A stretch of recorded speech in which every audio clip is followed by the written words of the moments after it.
الرحمن الرحیم نحمده ونصلي على رسوله الكريم اما بعد فاعوذ بالله من الشیطان الرجیم بسم اللہ الرحمن الرحیم وهو الذي ينزل الغيث من بعد ما قنطوا وينشر رحمته وهو الولي الحمید صدق اللہ العظیم۔ بزرگان محترم اور عزیز دوستو، اللہ تعالیٰ نے یہ کائنات بنائی، اس کائنات کا ایک نظام بنایا، اسی نظام کا ایک حصہ موسم بھی، سردی، گرمی، بارش، یہ اس کائنات کے نظام کا ایک حصہ ہے۔ بارش کے ذریعے اللہ پاک اپنی مخلوقات کی ایک بہت بنیادی ضرورت جسے ہم زندگی کہتے ہیں اسے پورا کرتا ہے۔ قرآن کریم میں اللہ پاک کا ارشاد ہے وَجَعَلْنَا مِنَ الْمَاءِ كُلَّ شَيْءٍ حَيٍّ أَفَلَا يُؤْمِنُونَ، ہم نے ہر چیز کی زندگی پانی پر رکھی ہے، کیا پھر بھی یہ لوگ ایمان نہیں لائیں گے؟ تو بارش انسانی زندگی کے لیے انتہائی ضروری۔ نبی کریم صلی اللہ علیہ وسلم نے جہاں بارش کا استقبال کیا، وہیں آپ نے بارش نہ ہونے کی صورت میں دعائیں بھی کی، نماز استسقاء بھی پڑھی۔ جب پہلی بارش ہوتی تھی تو حدیث پاک میں آتا ہے نبی کریم صلی اللہ علیہ وسلم بارش میں نکلتے تھے اور اپنے جسم پر بارش کے قطرے، بارش کا پانی پڑے اس بات کا اہتمام کرتے تھے، اور آپ فرمایا کرتے تھے انہو حدیث عہد بربہ، کہ یہ وہ پانی کے قطرے ہیں جو ابھی ابھی میرے پروردگار کی طرف سے چلے آ رہے۔ بارش کا استقبال کرتے تھے اور دعا کرتے تھے اللہم صیبا نافعا، اے اللہ موسلا دھار نفع بخش بارش برسا۔ بارش میں یہی بات ہے، اگر یہ پانی نہ ہو تو انسانی زندگی عجیباً ہو جائے گا۔ ماضی میں جن شہروں کے اجڑ جانے کی اور جن شہروں کے کھنڈر میں تبدیل ہو جانے کی ہمیں تاریخ ملتی ہے، واقعات ملتے ہیں، اس کا پس منظر یہی ہے کہ بسا بسایا شہر تھا، لیکن جب پانی ختم ہو گیا تو لوگوں نے اپنا رہتا گھر، اپنا شہر چھوڑ دیا۔ ظاہر بات ہے بغیر پانی کے آدمی کیسے رہے گا؟ تو وہ شہر اجڑ گئے، بستیاں کھنڈر میں تبدیل ہو گئی۔ بغیر پانی کے زندگی نہیں۔ تو بارش انسانی زندگی کیا تمام مخلوقات کے لیے ضروری، حتیٰ کہ اسی بارش کے ذریعے اللہ پاک زمین کو بھی زندگی دیتا ہے۔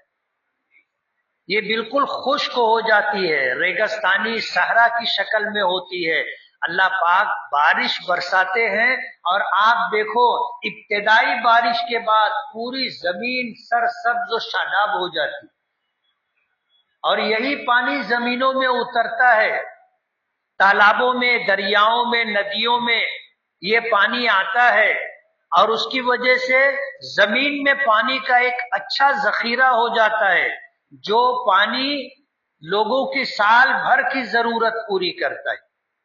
اسی پانی کے ذریعے سے اللہ پاک پھل پھول اگاتے ہیں، غلے پیدا کرتے ہیں، اور انسانی غذا کی ضرورت پوری ہو اس کا اہتمام ہوتا ہے۔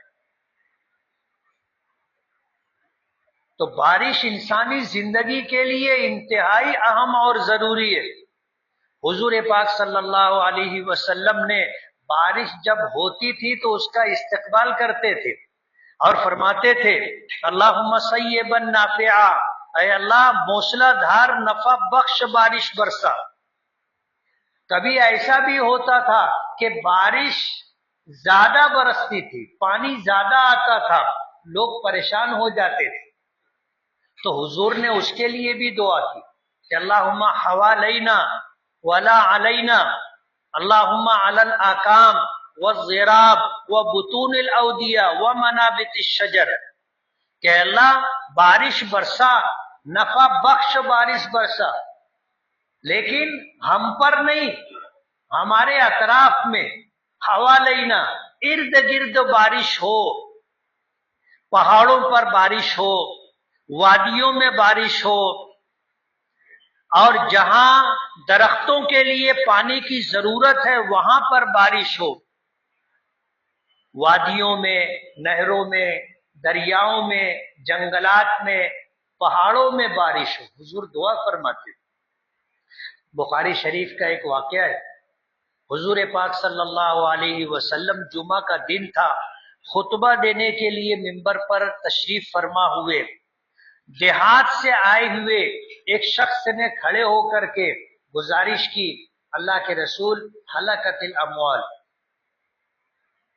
جانور مرنے لگے،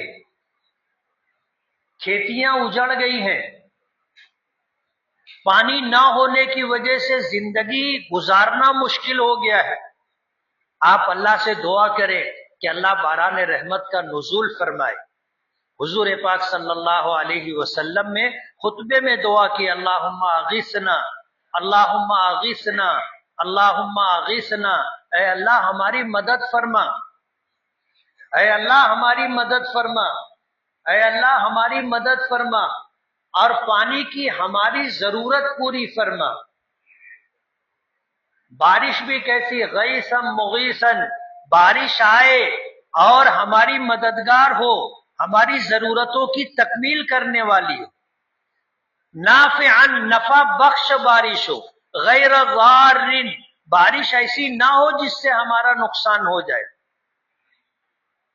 عاجلن جلدی بارش ہو جائے، غیر عاجلن تاخیر نہ ہو، مجلجلن غدقن صحن طبقن دائما، عربی ایک جملے میں حضور نے دعا کی۔ صحابہ کرام کہتے ہیں کہ ہم جب جمعہ کی نماز کے لیے مسجد آئے تو تیز دھوپ تھی، تیز دھوپ تھی، ہم دھوپ میں چل کر کے آئے تھے، حضور پاک صلی اللہ علیہ وسلم نے دعا فرمائی، لوگوں نے دیکھا کہ ایک پہاڑ کے پیچھے سے بادل کا ایک ٹکڑا نکل کر کے آیا مدینے کے آسمان پر، اور پھر وہ پھیلنا شروع ہوا، اور حضور پاک صلی اللہ علیہ وسلم کی دعا مکمل نہیں ہوئی تھی کہ بارش کے قطرے زمین پر آ گئے۔ ہم آئے تھے دھوپ میں، اور جب ہم نماز پڑھ کر جانے لگے تو شاندار بارش ہو رہی تھی، ہفتہ بھر بارش ہوتی رہی، ہفتہ بھر۔ صحابہ کرام کہتے ہیں کہ جب دوسرا جمعہ آیا، پھر دیہات کا آیا ہوا کوئی شخص کھڑا ہوا، اس نے پھر کہا ہلاکت الاموال، اللہ کے رسول اتنی بارش ہو گئی کہ گھر گرنے لگے، ندی نالے بھر گئے، سفر مشکل ہو گیا، کھیتیاں بھر گئی، ندی نالے بھر گئے۔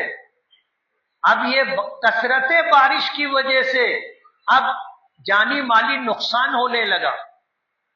صحابہ کرام کہتے ہیں کہ جب اس شخص نے، یہ وہی شخص تھا جو پچھلے ہفتہ آیا تھا یا دوسرا، یہ راوی کے الفاظ ہیں، ہمیں نہیں معلوم، لیکن پیچھے بھی دیہات کا ایک شخص تھا، اس نے فریاد کی تھی۔ اب ہفتہ بھر بارش ہوئی تو پھر جو ہے یہی مسئلہ آیا، ایک شخص نے کھڑے ہو کر کے گزارش کی حضور پاک صلی اللہ علیہ وسلم کے متعلق۔ صحابہ کرام فرماتے حضور نے ایسے ہاتھ اٹھایا اور دعا کی، اللہم حوالینا ولا علینا، اے اللہ ہمارے ارد گرد بارش ہو، اور یہ بارش ہم پر مصیبت بن کر کے نہ آئے۔ صحابہ کرام کہتے ہیں کہ حضور کی انگلی کا اٹھنا تھا، بادل چھٹ گیا، اور مدینہ ایسے ہو گیا جیسے انگوٹھی کا نگینہ، انگوٹھی کا نگینہ، چاروں طرف بارش ہو رہی اور مدینے میں بارش کا ایک قطرہ بھی نہیں۔ حضور نے جہاں بارش کا استقبال کیا اور خود پہلی بارش میں آپ نے اس کا اہتمام کیا کہ یہ پہلی بارش آپ کے جسم پر پڑے، اور آپ نے یہ فرمایا انہو حدیث عہد بربہ، کہ یہ میرے پروردگار کی طرف سے ابھی ابھی آئی ہے۔ یعنی تصور دیکھیے، تصور کیجئے اور آپ سمجھیے کہ حضور کے جذبات کیا تھے۔ ہر چیز کو اپنے پروردگار کی طرف، اللہ سے ایسا تعلق، ایسی محبت کہ بارش آئی تو بجائے کچھ اور کہنے کے حضور نے فرمایا یہ میرے پروردگار کی طرف سے ابھی ابھی آئی ہے۔ بارش نہ ہونے کی صورت میں آپ نے نماز استسقاء بھی پڑھی، آپ نے منبر پر دعا بھی کی، 24 گھنٹے کے معمولات میں دعاؤں کا اہتمام بھی کیا۔ ہمیں باقاعدہ نماز استسقاء کا طریقہ اور نماز استسقاء کی ادائیگی کس طریقے سے ہوگی وہ سب کچھ بتایا۔ صحابہ کرام کہتے ہیں کہ مسجد نبوی سے قریب میں جب بارش نہیں ہو رہی تھی آپ نماز استسقاء کے لیے نکلے۔ ایک مسجد ہے قریب میں، مسجد غمامہ، مسجد نبوی کے قریب میں ایک مسجد ہے مسجد غمامہ۔ غمامہ کے معنی آتے ہیں ابر اور بادل کے۔ اس جگہ پہلے آبادی نہیں تھی، مسجد نہیں تھی، میدان تھا۔ حضور پاک صلی اللہ علیہ وسلم نے وہاں پہنچ کر نماز استسقاء پڑھی، آپ نے خطبہ دیا، اور خطبے میں آپ کے جسم کے اوپر جو چادر تھی آپ نے اس کو پلٹا بھی، پلٹا اس طرح کہ نیچے کا چادر کا حصہ اوپر آ جائے اور چادر کے اندر کا جو حصہ تھا وہ پلٹ کر باہر ہو جائے، اور ادھر کا کونا اس طرف ہو جائے، دائیں طرف کا کونا بائیں طرف، بائیں طرف کا کونا دائیں طرف۔ فقہاء نے فرمایا کہ جسم پر چادر ہو تو ہاتھ ایسے پیچھے لے جا کر کے دائیں ہاتھ سے بائیں طرف کا کونا اور بائیں ہاتھ سے دائیں طرف کا چادر کا کونا پکڑ کر چادر آپ نیچے کرو گے، چادر گر جائے گی، اور آپ جو پکڑا ہوا کونا ہے اوپر لاؤ گے تو دائیں طرف نچلا حصہ بائیں طرف اوپر آ جائے گا، اور بائیں طرف کا نچلا حصہ دائیں طرف اوپر آ جائے گا۔ چادر پلٹی، اور یہ حسن تفاعل ہے کہ اللہ جس طرح ہم نے چادر پلٹی ہے اسی طرح آپ ہمارے حالات کو پلٹ دیں کہ ہم خشک سالی میں ہیں، ہم قحط کے دور سے گزر رہے ہیں، پانی ہماری بنیادی ضرورت ہے اور ہم پانی کے لیے ترس رہے ہیں، اب باران رحمت کا نزول فرما اور یہ بارش ہمارے لیے نفع بخش ہو، یہ بارش ہماری ضرورتوں کی تکمیل، ہمارے باغات، ہماری کھیتیوں کے لیے ہو۔ حضور پاک صلی اللہ علیہ وسلم نے اپنی امت کو یہ بھی بتایا کہ بارش ہو تو دعا کرنا چاہیے، آپ خود دعا فرماتے تھے، فرمایا لا یرد دعا عند النداء، عند النداء و وقت المطر، کہ جس وقت اذان ہوتی ہے اس وقت کی دعا اور جب بارش ہوتی ہے اس وقت کی دعا اللہ پاک رد نہیں کرتے، ضرور قبول فرماتے۔ اور آپ کی عادت شریفہ تھی، اذان کے بعد آپ نے خود بھی دعا کی اور ہمیں دعا کے الفاظ بھی سکھائے کہ اللہم رب ہذہ الدعوۃ التامہ، دعا کے الفاظ سکھائے، اور اسی دعا کے اندر آپ نے دو چیزوں کا تذکرہ کیا کہ اللہ کے رسول صلی اللہ علیہ وسلم کو اپنا قرب خاص عطا فرما، بلند درجہ عطا فرما، اور آپ کو مقام محمود عطا فرما۔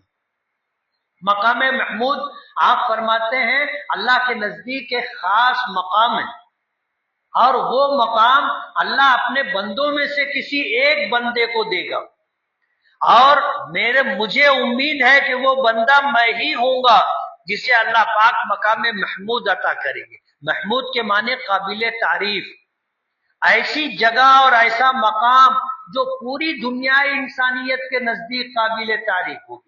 وہ مقام کیسا ہوگا اللہ جانتا ہے، اور ہو سکتا ہے کہ اللہ کے رسول صلی اللہ علیہ وسلم کو اس کا مکمل علم ہو، لیکن ہمیں نہیں بتایا۔ آپ نے خود بھی دعا کی اور ہمیں بھی دعا کرنے کے لیے کہا کہ اللہم ابعثہ مقاما محمودا الذی وعدتہ، کہ ہمارے محبوب، ہمارے آقا جناب رسول اللہ صلی اللہ علیہ وسلم کو مقام محمود عطا فرما، جس کا آپ نے اپنے محبوب سے وعدہ کیا ہے۔ انک لا تخلف المیعاد، آپ وعدہ خلافی نہیں کرتے۔ اپنے لیے بھی دعا کرنا چاہیے کہ اللہم ارزقنا شفاعتہ یوم القیامہ، اے اللہ ہمیں نبی کریم صلی اللہ علیہ وسلم کی شفاعت قیامت کے دن عطا فرما۔ لوگ جنت میں اللہ کی رحمت سے جائیں گے، لوگ جنت میں حضور پاک صلی اللہ علیہ وسلم کی شفاعت سے جائیں گے۔ تو جہاں ہمیں اللہ کی رحمت مانگنی ہے، وہیں پر حضور کی شفاعت بھی اللہ سے مانگنا ہے۔ ووقت المطر، اور جب بارش ہوتی تھی تب بھی حضور دعا کیا کرتے تھے، اور آپ نے فرمایا کہ دعائیں اذان کے وقت اور بارش ہو رہی ہو اللہ رد نہیں فرماتے۔ بارش اللہ کی رحمت ہے، اللہ کی قدرت ہے، اس کی عظمت ہے، اس کی ربوبیت کی نشانی ہے بارش۔ اس لیے بارش کو مصیبت نہیں سمجھنا چاہیے۔ جب بارش ہو ضروری نہیں ہے کہ آپ مسجد میں آئے، وضو کرے، کونا پکڑے بیٹھیں اور دعا کے لیے ہاتھ اٹھا کر کے دعا کریں، بلکہ چلتے پھرتے آپ دعا کر سکتے ہیں، اور دعا کے لیے ہاتھ اٹھانا ضروری نہیں ہے۔ آپ مانگیے، اللہ دے گا۔ چلتے پھرتے آدمی دعا کرے اپنی مغفرت کے لیے، اپنی عافیت اور سلامتی کے لیے، اپنے ماں باپ، اپنے بیوی بچے، اپنے اہل خانہ، اپنے دوست و احباب، اسی طرح پوری امت مسلمہ کے لیے اللہ عافیت، رحمت اور سلامتی مقدر فرمائے۔ جو لوگ اللہ دعا کرتے ہیں اور بارش ہوتی ہے تو بارش کے ذریعے سے جو پیداوار ہوتی ہے، جو رزق حاصل ہوتا ہے، اس میں اللہ کا حق بھی ادا کرتے ہیں، تو اللہ پاک انہیں محروم نہیں کرتے۔ ایک شخص تھے، جا رہے تھے، بادل، ایک آواز آئی کہ فلاں شخص کے باغ پر جا کر کے برس۔ انہوں نے دیکھا چاروں طرف کچھ بھی نہیں تھا، آواز اوپر سے آ رہی تھی، اور دیکھا کہ بادل کا ٹکڑا سرکنے لگا، جانے لگا، تو اس بادل کے پیچھے پیچھے گئے۔ حدیث پاک میں آتا ہے کہ بادل کے پیچھے پیچھے گئے اور ایک جگہ گئے کہ بس وہ اتنے ٹاپو کے اندر بارش ہو رہی تھی، اور ایک شخص جو ہے پھاوڑا لے کر کے اپنے باغ میں درختوں کو پانی دے رہا تھا۔ پورے درختوں کو اس نے سیراب کر لیا، پانی پھر بہ کر کے ایک اپنے راستہ بنا کے جانے لگا۔ یہ گئے، سلام کیا، سلام کرنے کے بعد پوچھا کہ بھائی تیرا نام کیا ہے؟ اس نے اپنا نام بتایا، تو بتاتے ہیں کہ یہ وہی نام تھا جو اس نے آواز میں سنا تھا۔ تو اس نے پوچھا کہ اللہ کے بندے، تو کون سی ایسی نیکی کرتا ہے یا کام کرتا ہے جس کی وجہ سے میں نے اس طرح کی آواز سنی اور میں نے دیکھا کہ بادل کا یہ ٹکڑا کہاں تھا، وہاں سے چل کے آ کر تیرے باغ پر برسا؟ تو اس نے کہا کہ جو پیداوار ہوتی ہے اس کے میں 3 حصے کرتا ہوں۔ ایک حصہ اللہ کی رضا و خوشنودی کے لیے، اللہ اور اس کے بندوں کا حق جو مجھ پر ہے 1/3 اس میں خرچ کرتا ہوں، 1/3 اپنے بیوی بچوں کے گزارے کے لیے رکھتا ہوں، اور 1/3 ایسا ہے کہ جس سے آمدنی ہوتی ہے تو میں اسی باغ پر لگا دیتا ہوں۔ یہ میرا معمول ہے، اور اللہ مجھے سب سے زیادہ روزی دیتا ہے، میری ساری ضرورت پوری ہو جاتی۔ اور جب آدمی اللہ کے مال میں بندوں کا اور اللہ کا حق ادا نہیں کرتا تو بنا بنایا باغ اور کھیتی اجڑ جاتی ہے۔ قرآن کریم میں ہے لقد کان لسبع فی مسکنہم آیا جنتان عن یمین و شمال کلوا من رزق ربکم واشکروا له بلدۃ طیبہ ورب غفور۔ سورہ سبا میں ملکہ سبا اور اس کی حکومت کے متعلق اللہ نے فرمایا کہ پورا علاقہ سرسبز و شاداب تھا، باغات کھیتیاں اللہ کے فضل سے لہلہاتی تھی، پھل پھول غلے پیدا ہوتے تھے۔ فرمایا واشکروا لہ، کھاؤ اور اللہ کا شکر ادا کرو۔ فاعرضوا، انہوں نے اس سے روگردانی کی۔ فارسلنا علیہم سیل العریم، اللہ نے سیلاب بھیجا، اللہ نے عذاب بھیجا سیلاب کی شکل میں، جو پوری بستی کھیتی باغات سب کو ختم کر کے چلا گیا۔ تو بارش اللہ کی رحمت بھی ہے اور اللہ کا عذاب بھی۔ نوح علیہ السلام کی قوم پر بارش کا ہی، پانی کا ہی عذاب آیا تھا، قوم سبا کے اوپر بارش کا ہی عذاب آیا تھا۔ اس لیے بارش جہاں پوری دنیا انسانیت کے لیے اور تمام مخلوقات کے لیے اللہ کی رحمت ہے، وہیں بسا اوقات یہ مصیبت بھی ہو جاتی ہے۔ اس لیے حضور نے دعا فرمائی اللہم سقیا رحمت لا سقیا عذاب ولا غرق ولا ہدم، کہ اللہ باران رحمت کا نزول فرما، رحمت والی بارش برسا، ایسی بارش نہ ہو جو تیرا عذاب ہو، اتنی بارش نہ ہو کہ بستی ڈوب جائے، اتنی بارش نہ ہو کہ مکانات گرنے لگ جائے۔ اللہم سقیا رحمت لا سقیا عذاب ولا غرق ولا ہدم۔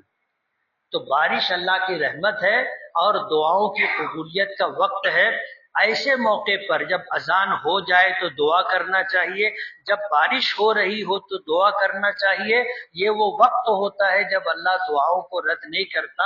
اللہ تعالی ہمیں باران رحمت عطا فرمائے، نفع بخش موسلا دھار بارش ہو، اور اللہ اس بارش کو ہمارے لیے رحمت بنا دے کہ جس سے ہماری جانوں میں، مالوں میں برکت عطا فرمائے اور حفاظت و سلامتی عطا فرمائے۔ دعوانا الحمدللہ رب العالمین۔